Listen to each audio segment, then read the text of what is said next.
Mesdames, Messieurs, peuple congolais, être citoyen, c'est être informé. Et pourquoi? Parce que l'ignorance est la pire des souffrances. Le savoir et la connaissance libèrent. Être citoyen, c'est d'agir en permanence. Et pourquoi? Parce qu'aucune cause n'est perdue d'avance. Et surtout quand elle est digne, juste, non, légitime et voire civilisationnelle. Ceci dit, je vous informe, mesdames, messieurs, peuple congolais, que en politique, il n'y a jamais d'ennemis ni d'amis permanents. Il n'y a que des intérêts. Mais certains peuvent placer que leur centre d'intérêt que pour leurs intérêts particuliers. Il y a ceux qui sont aussi pour l'intérêt général. Mais l'enjeu d'une lutte ou d'un combat est de transformer tout le monde dans le même but du combat. Je vous l'avais déjà dit que le combat contre la dictature de Sassou et d'Nguesso est à la fois dur et passionnant. Ce combat est à la fois rude et passionnant. Donc l'enjeu est de trouver les synthèses, des synergies, pour que nous puissions gagner ce combat. Et donc, les Assises nationales du Congo à Paris viennent de placer Jean-Marie Michel Mokoko comme la tête d'affiche, comme la voix de la libération, la voix de l'apaisement, de la restauration et la voix du consensus. Et c'est une avancée nouvelle. Et donc, vous avez connu les Assises nationales du Congo, qui nous avions mis en place le 10, entre le 7 et le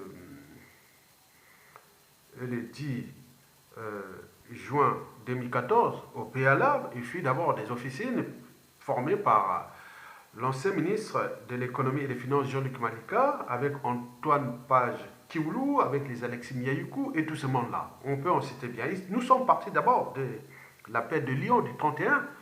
D'abord, AGK dans le Paris 11e, puis nous sommes partis après le 31 mai, et nous étions partis à la paix de Lyon de Makanda. Et donc nous sommes partis là-bas jusqu'à la mise en place des assises nationales. Donc comme dans toute organisation, il y a des hauts et des bas. Parce que je vous l'ai dit que le combat contre une dictature est rude. Et donc historiquement, il y a des gens qui en sont conscients et ils savent bien comment ça se passe. Donc il faut trouver des synergies, des consensus et autres là pour réparer. Parce que la vie c'est comme un bicyclette. Pour garder l'équilibre, il faut avancer. Et dans tout cet esprit, il faut toujours se dire que l'esprit de la justice doit être rendu.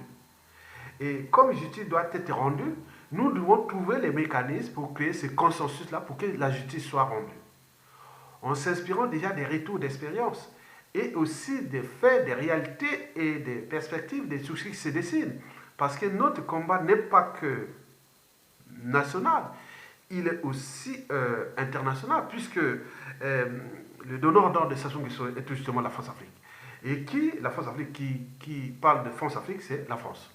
Et donc nous sommes là au cœur des enjeux et que nous sommes en train de chercher à résoudre cette problématique. Et il est sûr et certain, cette année sera l'année de la libération. On vous l'a dit, on vous l'a répété. Donc, les assises nationales du Congo-Brazzaville à Paris ont placé Jean-Marie Michel Mokoko comme la voix de la diaspora et de toutes les associations associées ou à inféoder à l'esprit de la libération pour mettre en place une transition consensuelle, pacifique et réparatrice de 5 ans ensemble. Mesdames, Messieurs, peuple congolais. Donc, je remercie ici d'abord Alexis Miaoukou, l'ancien conseiller du Premier ministre André Milongo, puis parlementaire, et qui fut quelque part parmi les initiateurs de ce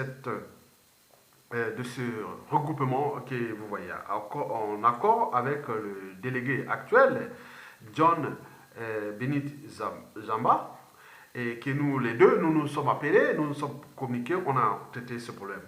Aussi l'ancien coordonnateur, Maowa. Et donc, vous savez que j'aurais peut-être pu être là-bas, mais on aura d'autres occasions de se retrouver, puisque la dynamique est relancée. Et donc nous allons dans cette dynamique-là. Mesdames et messieurs, l'enjeu de la renaissance des assises nationales du Congo est clair. Parce que nous ne pourrons lutter contre toute injustice, contre toute oppression, contre toute barbarie, sans passer par la raison. Placer la raison au-dessus des émotions.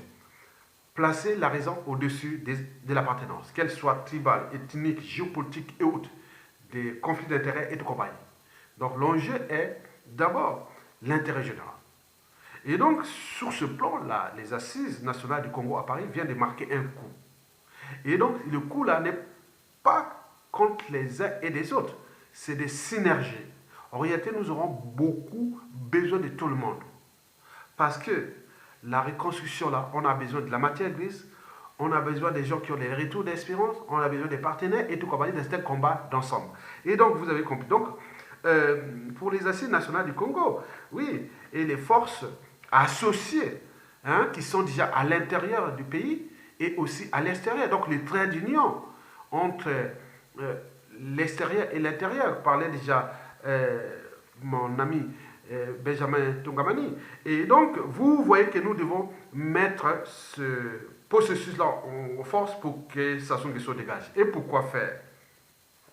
Bon, il y a déjà des préalables.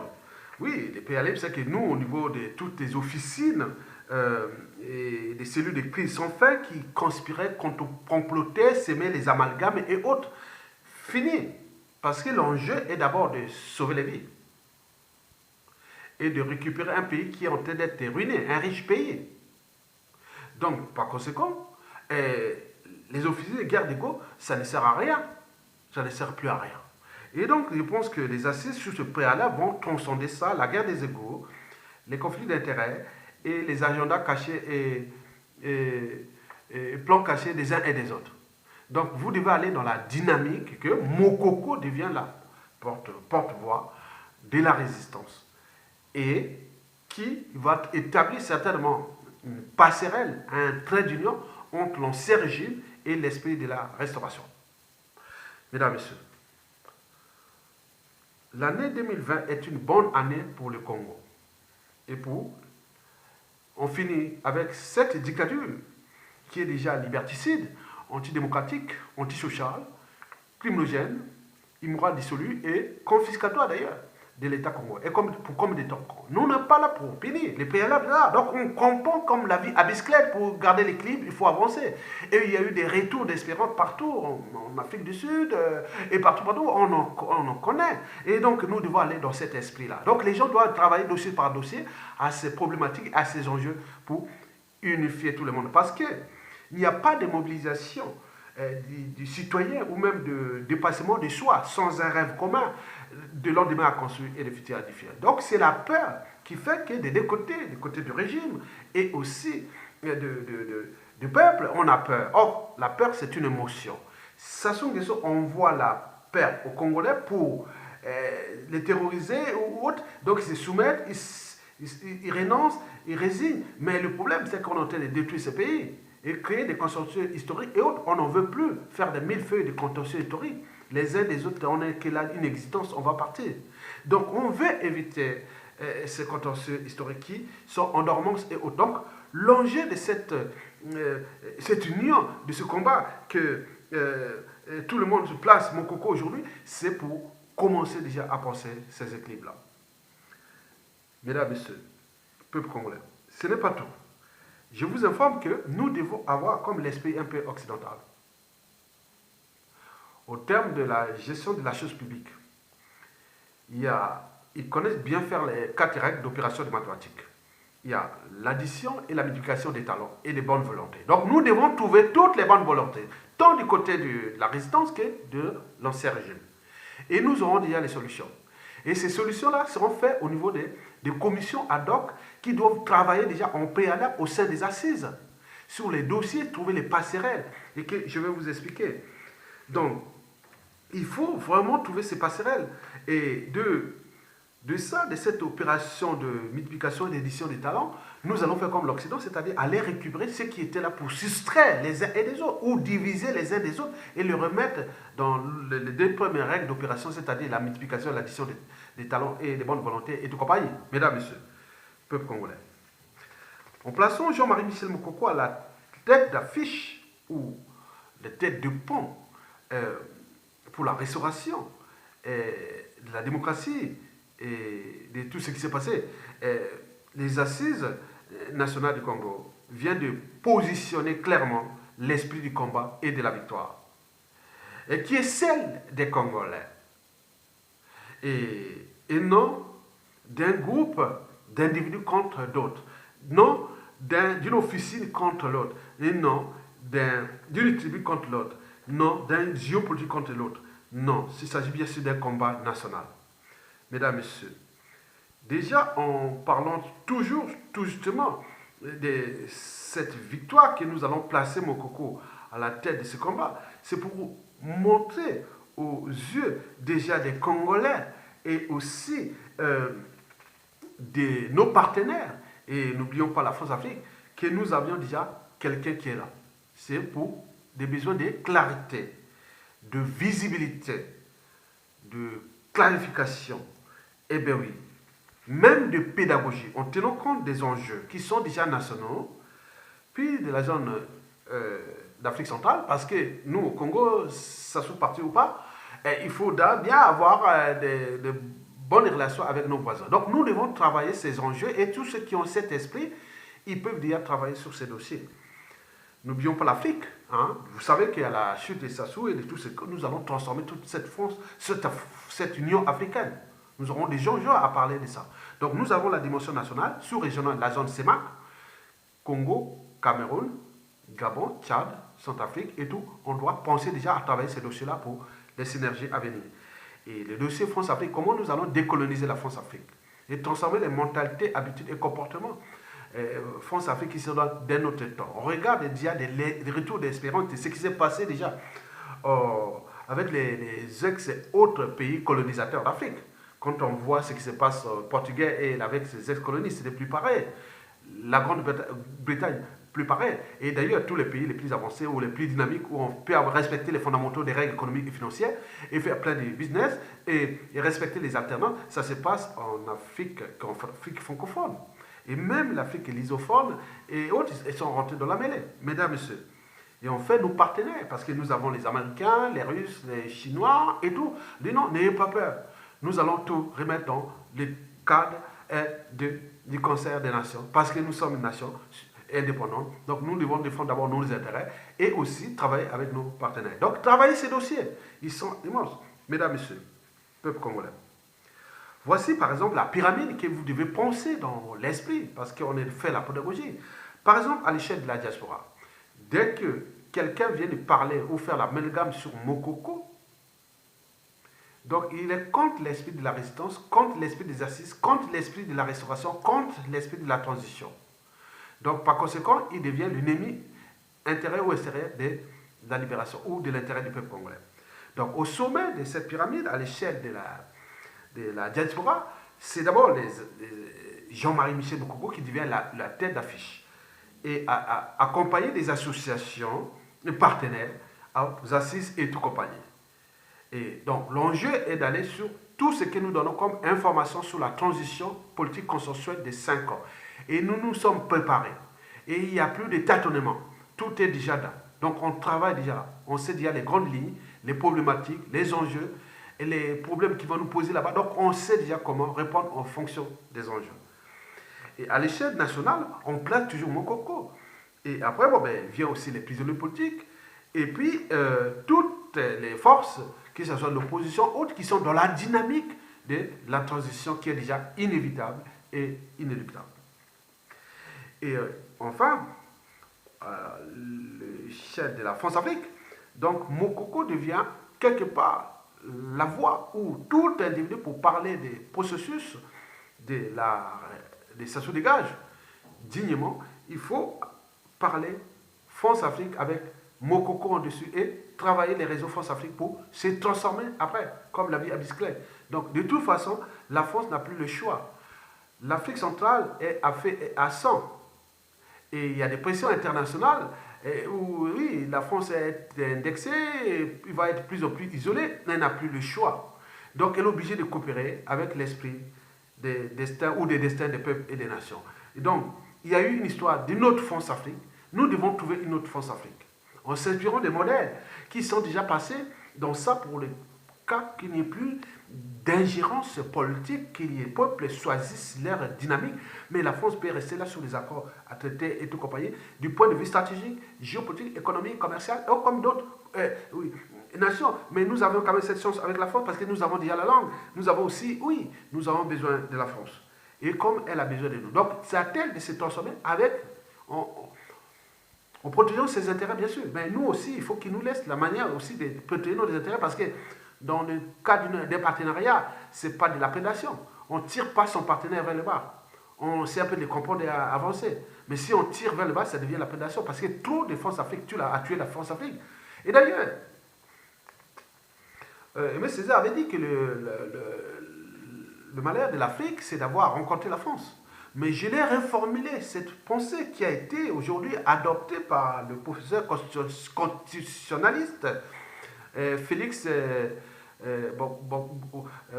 Félix Pelé Bankunda. Bon, il m'a dit, oui, ta pensée là est géniale. J'ai dit, non, le malheur à venir de la France, c'est d'avoir entretenu la France-Afrique d'un autre temps.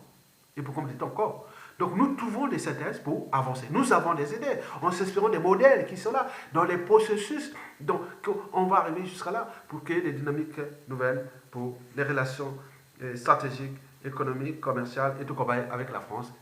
Il y a eu un temps qui était celui de l'ancien ordre mondial, qui a commencé il y a la conférence de Berlin, et qui est beaucoup des ex-colonies, des ex-pays colonisateurs n'ont plus de base militaire ni de fonds de monnaie coloniale et tout compagnie. Donc c'est un mécanisme qu'on dit non, mais sortons de cet état de crise. Mais il y a eu aussi les accords de la fin de la Seconde Guerre mondiale. On avait donné la France le rôle de gendarme de l'Afrique. Et ça a existé jusqu'à la fin de la guerre froide en 1989. Et aujourd'hui, depuis 1989, la France a perdu beaucoup de son influence en Afrique. Alors qu'il y a 30 ans, elle avait presque 100% d'influence en Afrique. Aujourd'hui, elle n'est plus qu'à 10% d'influence. Ce n'est pas à cause de ces peuples-là. Ce n'est pas en maintenant des dictatures. Donc c'est un suicide. Et n'oublions pas ce qui s'est passé depuis la France-Afrique des années 60. On voit les dégâts occasionnels. Ça devient une zone où il y a des pressions internationales. Les grands ricains de la France, ils guettent parce que la France est en situation de vulnérabilité en Afrique. Parce que son rang mondial, son influence tient encore de l'Afrique. Donc comment transformer ça dans un mécanisme de sortie d'état de crise? Et en fait, ce qui s'est passé après la guerre froide, c'est-à-dire l'avènement d'Internet et montée en puissance de l'éveil et des consciences et de la jeunesse africaine qui s'éveille, ne veut plus se laisser faire. Donc il faut avancer. Gouverner, c'est avancer. Et on fait les déplacements de centres de décision qui sont déplacés vers l'Est et autres, avec les destins des sociétés et des civilisations. Donc nous avons tout un mécanisme à comprendre et avancer ensemble. Enfin, je voulais dire que dans cette transition qui est inévitable, et nous allons déjà vous donner quelques projets. Projet, vous allez en bas de la vidéo, là où j'ai écrit Mboshi, Cuvette, Nordis, comment se débarrasser des solutions. Je donne toutes les solutions. J'étais resté toujours constant, consensuel sur ce plan. Et donc, nous devons aller, en finissant cette vidéo, vous devez écouter les solutions de ça pour monter les dangers. Et parce que l'histoire a toujours tendance à se répéter, mais si nous ne pensons pas ces solutions avant, vous allez voir. Donc, je vais ici parler seulement des institutions. Si nous avons le Mokoko, président de la transition, il sera là pour apaiser, responsabiliser et autres, jouer la crédibilité, la synthèse et autres. C'est une crédibilité internationale au niveau du marché, au niveau de ça, parce que les gens ont besoin des gens crédibles pour faire des affaires, pour avancer un pays. Or, nous avons eu la période de transition de 1991-92. Vous vous souvenez, pendant la transition. Et dans cette transition, il y avait un élément qui s'appelait Denis Sassou Nguesso. Et lui, il n'était pas là pour les bonnes intentions, il avait les mauvaises intentions. Or que Mokoko est dans l'esprit. Et donc, c'est pour nous, pour expérimenter ce qui va venir déjà après. C'est-à-dire un président qui n'aura qu'un rôle symbolique et qui n'aura que lieu au suffrage universel indirect avec les institutions qui vont être mises en place, comme je vous l'ai dit. Et donc, le président de transition, il sera là. Mais non, le gouvernement, il faut que la résistance et quelques anciens régimes, d'anciens régimes qui ont des capacités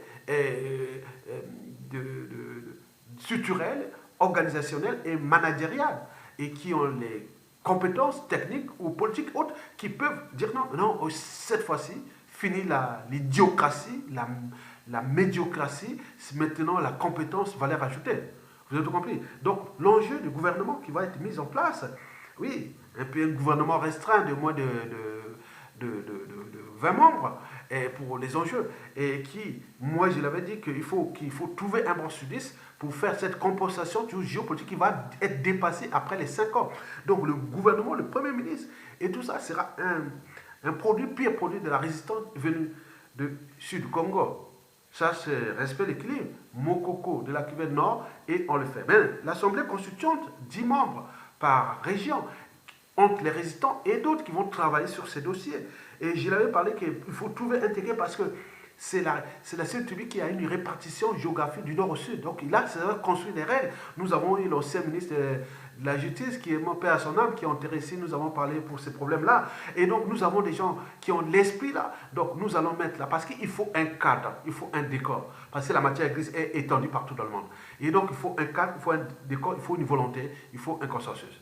Donc, et après, bon, ben, l'Assemblée constituante, il faudra trouver le Haut Conseil de transition, trouver un gars de l'extrême nord, par exemple la Likwala ou la Songa, et qui va apaiser autres en l'esprit. Mais de tout ça, il y aura la réforme de toutes les institutions, la nomination sur toutes les institutions, des faits de route, des diplomaties.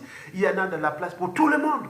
Pour ceux qui étaient de la résistance, mais pourquoi vous continuez à jouer au con, aux faux opposants et aux faux résistants, alors que les enjeux sont là? Nous voulons être libres, dignes et chez nous. Et donc, nous allons commencer par bosser pour préparer le futur. Parce que le futur, c'est tout justement le passé et le présent qu'on ignore. Et pour inventer le futur, d'ailleurs, il faut protéger tout simplement l'humain et la nature. Et donc, nous avons ces enjeux-là qui vont venir. Et déjà, je prends les 5 enjeux majeurs. Et il y a déjà la commission vérité, conciliation, réconciliation et réparation. Donc on va faire de ceux qui ont commis des crimes et autres qui vont aller au terrain de l'intérêt général et ceux qui vont aller pour la prison. Mais il faut faire ça, l'État, oui, nous n'est au-dessus de la société, nous n'est au-dessus de l'État, nous n'est au-dessus, voilà, il faut à un moment donné punir, quoi. Donc, mais ce n'est pas des chasses à l'homme ni des morts d'homme. Donc ces gens vont remplir leur mission et ils disent, commission vérité et réconciliation, comme c'est passé en Afrique du Sud.